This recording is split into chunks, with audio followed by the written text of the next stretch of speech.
It's for hip hop. It's for hip hop. It's the hip hop. Hip hop. Hip hop. Everything. Everything podcast. It's you. It's you. It's your boy Fifth. Aaron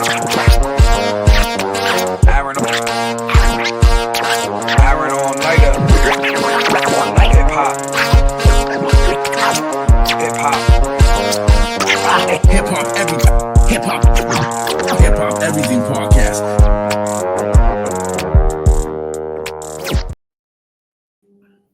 What up, what up, what up, everybody? It's your boy Aaron All Nighter. It's your boy Fifth in the building. And this is Hip Hop Everything Podcast, the interviews. And we got DJ Kalivas here. What's going on, man? DJ Kalivas, nice to be with y'all. Absolutely, Pleasure to have absolutely. you. So, question is, for the people who don't know who you are, first give everybody a little brief introduction about who you are and where you're from. I'm DJ Kalivas. I'm a woman of all trades. I mean, I've been in a situation where I don't have a team, so I've tried to teach myself how to kind of do it all. I'm a rapper, I'm a songwriter. I taught myself how to produce, and I started doing all this on the iPhone.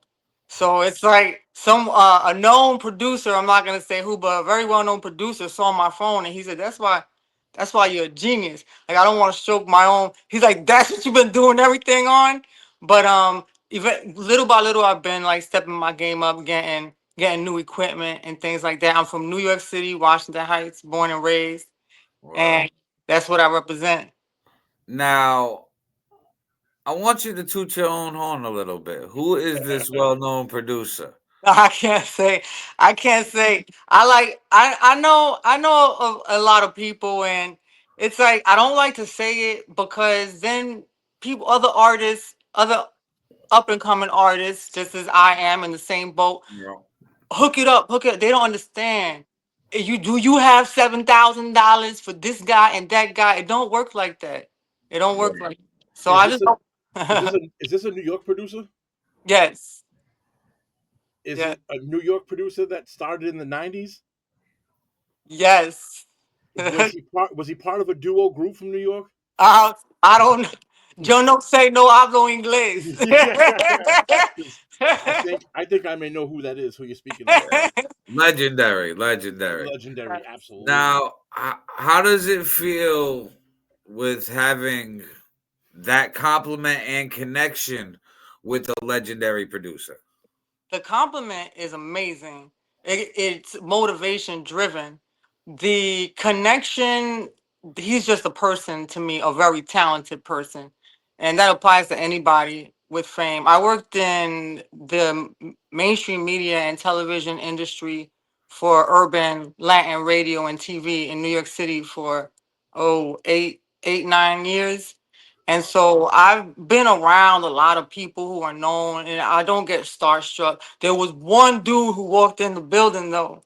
Excuse me. One dude walked in the building, and I said, "Whoo, Mr. Jackson, Mr. Jackson, Michael Jackson's father." I said, "Oh my gosh, I don't really ask for pictures with anybody." He said, "I don't believe you," and I got to kick it with him because he was running a promotion.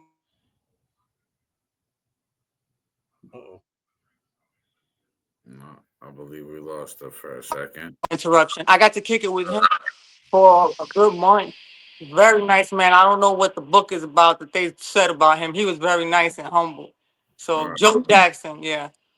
So yeah, Now, people. you mentioned working in radio. What was your position in radio in New York? So I started on the street team from the bottom, street team, and then I worked my way up to contest coordinator. So basically, I was the ticket master. If you know what that means, if somebody didn't come to claim their prize within 60 days, I had these tickets. We were supposed to throw them in the trash, but I'll leave that at that. And then and then there was a new morning show that launched, and I was the producer of the morning show, co-producer of that morning show. It lasted about 9 months. There was a lot of politics involved, you know, corporate and things like that.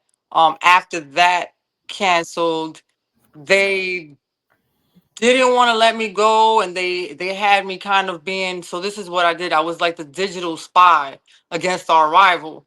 So that's what I did. So I would go on social media and just spy on the rival and create PowerPoint presentations about for sales about what I felt that they should do.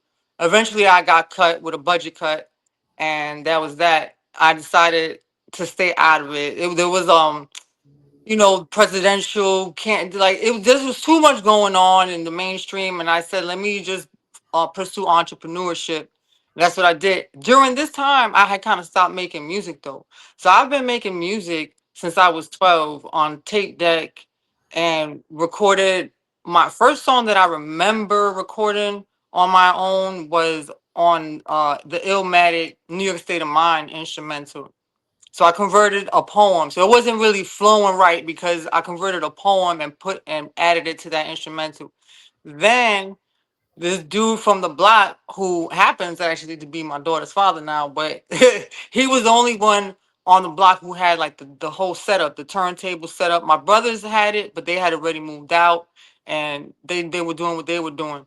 And so he had me record on in his room with his setup, and then you know he knew we you know he knew the right people on the people who the hustlers, right? Right. So riding around, they would pump my song, and then you know one thing led to the next. My eldest brother knew Heavy D, Dwight Howard, so he knew Heavy D, and there was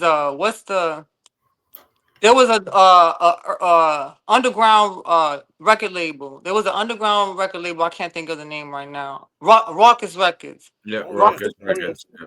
So he took my demo cassette tape, that same one that I recorded at my daughter's father's room and his with his equipment. He took that cassette tape to Raucous Records, and they offered me a contract. I don't know. I never saw it. I was 12 years old. I don't know what it read. I don't know what the if there was the advance. I don't know nothing like that. All I know is that my mother said, hell no. She's 12 years old. No. And then ever since then, I've been kind of trying to just make it. So I had two other cousins who one was playing, you know, the business role, and the other one was the producer. I was never behind the Aaron. I know you make beats, right? Yep. Yeah, your beats is fire. I know I heard your beat. Appreciate it. I actually recorded. I actually recorded to one. I don't know if you got to hear it. I didn't do nothing with it. I was having fun. Right. But That's dope. but but yeah, so my cousin was the producer, always behind the boards, mixing, mastering. Before that, before we had the studio, we would go to the other studios and meet up with people. People always wanted to buy his beats. No, it was always for his album. Like there was a lot of disagreements amongst us. And I'm like, sell the beat that could put us on the map, that could put you on the map, that could put me on the map. And you know, just meetings that I would set up because I got to networking, and I would set up with him, and he had the tracks. He would just not pull a no show. He's one of those producers where they actually ended up nicknaming him the perfectionist because he was a perfectionist, and he it's kind of like a sin. It's like Yeah. it's like a sin. Like, dude, just release the thing. So it was just a lot of conflict. Next thing you know, we started having children. I had my daughter. I raised my daughter. I got behind the scenes in the mainstream that I just told you about, and stopped making music. I kind of actually, honestly, had writer's block during that time as Yeah, well. because your mindset was in a whole different lane. You was Raising not children. only mom life at home, but now you got to work to push other artists in another brand. So your main focus on that. Now, Exactly. with the street teamwork and the radio scene, I want to touch on that a little bit more. How did you? Was it all self taught? The skills that you acquired with that, or